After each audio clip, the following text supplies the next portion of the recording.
To be a great organization, there has to be a team. Danny and I, like you can go into Danny and say something about me without me not knowing. Right. You know, Danny wasn't going to tell Paul, I'll do this, and then come to me and tell. Danny, when somebody came to Danny, there oftentimes he'd just bring you, let's go now. Let's go sit with Doc. The other thing with Danny and I had some drag out arguments, and then we go to dinner. Mm-hmm. We covered for each other. When Danny made a bad draft pick, you never read that Doc wanted somebody else. Right. Or when I said, let's go with this guy, you never read that Danny wanted somebody else. Right. I mean, Rondo's a great example. So Danny came into me before the season. Hey, I want you to look at this tape with Rondo. And I looked at him, I'm like, he can't play. This guy can't play. That's what I'm looking at. That's what you said originally about Rondo? When I first saw Rondo. Oh, wow. And then I kept looking, and I said, man, this dude he can, you start seeing it. Then I called all the coaches at Kentucky. The report wasn't very good, about Rondo. So I'm worried. And Danny said, hey, you trust me? I said, yeah, we got it. And 2 days in the camp, I said, oh, man, we got to steal. Right. I mean, but no one knew that. Danny never said, hey, I always wanted him. And Tony's in the room, so I'm going to bring this up. I was going to turn down the Celtic job because I had just left Orlando. I wanted a year. And Danny calls me and said, hey, can we talk? And I said, yeah. I said, when? He said, now. I said, what do you mean now? He said, look outside your window. Danny just flew all the owners up to Orlando without asking me. Damn. Right. He's ringing the doorbell. There. Oh, I didn't know that. That's how so he comes in, and we're sitting there, and I'm like, what the hell? That's a move. Damn, it was cool. And we're sitting there, and we're talking about college players. And I said, I tell you the guy I love, kid at Oklahoma State, Tony Allen. And the owner started laughing because Danny had just said that. And then that made me say, oh, man, we're connected. Oh, wow. Yeah, that's a true story. I said, we're connected. Oh, wow. Because Tony was, he was wild. Right. He was your type of player. Chicago. He was my guy. I was like, this is my guy, man. Right. And it was so cool because, some teams wouldn't have seen that. Right. And I was like, man, we get this dude. And it was right. We were right. They was like, we need to get him, trade Paul Pierce, and we'll be all right. Oh, no. That was never in the cards. I'll give you credit because in a generation where everybody just wanted to leave, Kevin, you too, we had to beg you to leave. The best thing you did for us is say no. Because we ended up with Ray, you had to say yeah first. It wouldn't have worked. No. But we had to make that trade. Y'all got Ray first. Because you said no. Right. We went to the draft and we ended up trading, getting Ray Allen. So now we got Ray and Paul. Now he want to come.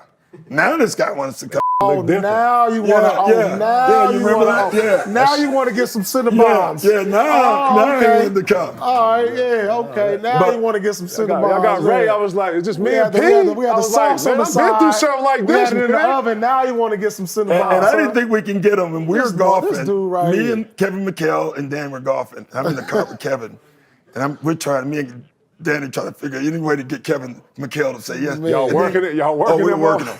But then Kevin told me, he said, Doc, you know what I want? Well, whoever's the youngest, best big man in the league, that's all I need. And we can get that. And we can just figure out. I was like, oh, we're getting Kevin Garnett because we had Al. Right. And I'm thinking Al was the best young big man in the league at the time. Yes, so when he said that, I remember driving the golf cart and like, we getting all three guys. That's what I was thinking. I swear. I told Danny, wherever he fit, I said, we getting him. And I said, and he was like, who do we give up? I said, tell him to name them. Take all of them. But we had a list of guys you couldn't touch. You couldn't touch Tony, couldn't touch Rondo. Right. Perk we needed. Yeah. We knew exactly what we wanted. It's crazy. I asked for those exact guys. Is that right? I said, because whenever, I think I said this to you. I said this to you too.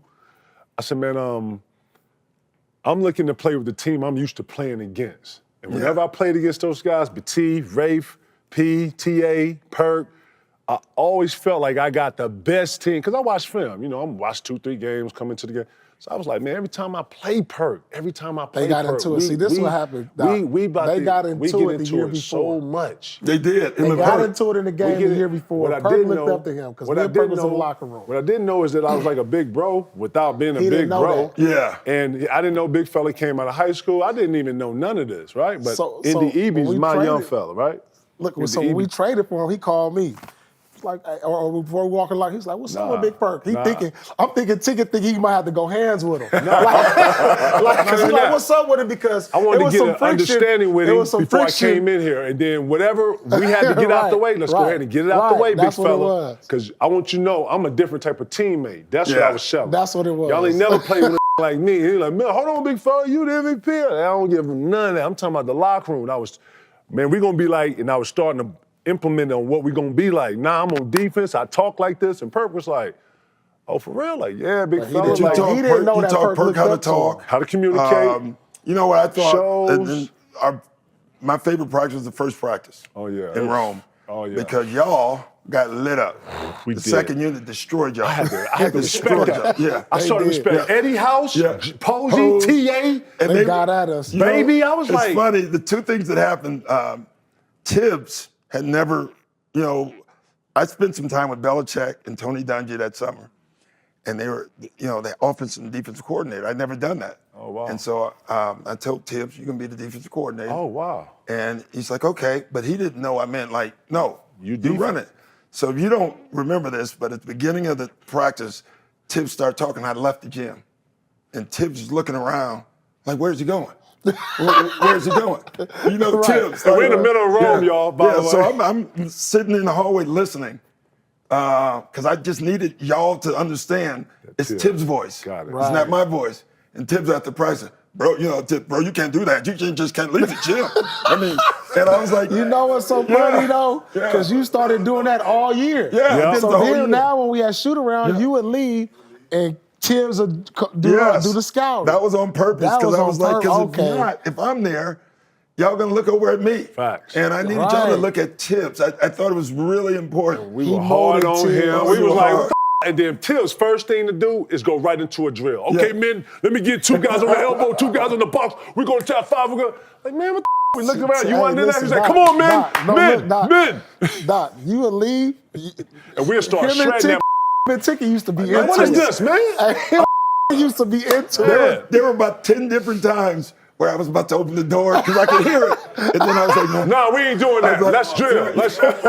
Ticket, man. Him and Tibbs would argue so. Not even that. Like, no, we gonna run it this way. We gonna run it this way. Tibbs wouldn't back down from Ticket. That's what the thing was. That's where I didn't know. I'm like at the door. I need to go in. And then the other part of that first practice, Paul called a foul.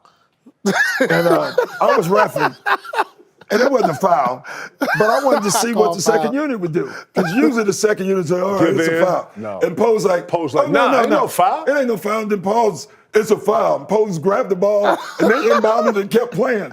And I was like, "Oh, we're going to be good. We're going to be good." And listen, after that first pass, I got back to the joint. Usually go back to your, man, Paul can't hit the door. We went downstairs. Training camp, you lay down. We went down to have lunch. And we sitting there, I was like, "Man, I don't really do this on training camp, but man, y'all saw that shit? Man, that shit look crazy. That look crazy." Man, P was like, P had a ball head. We all went ball, remember? We all went ball. I went ball, and then Rondo and Perk. The all starting 5 went ball. The second unit the next day, y'all destroyed them. Yeah, it was But it was competitive.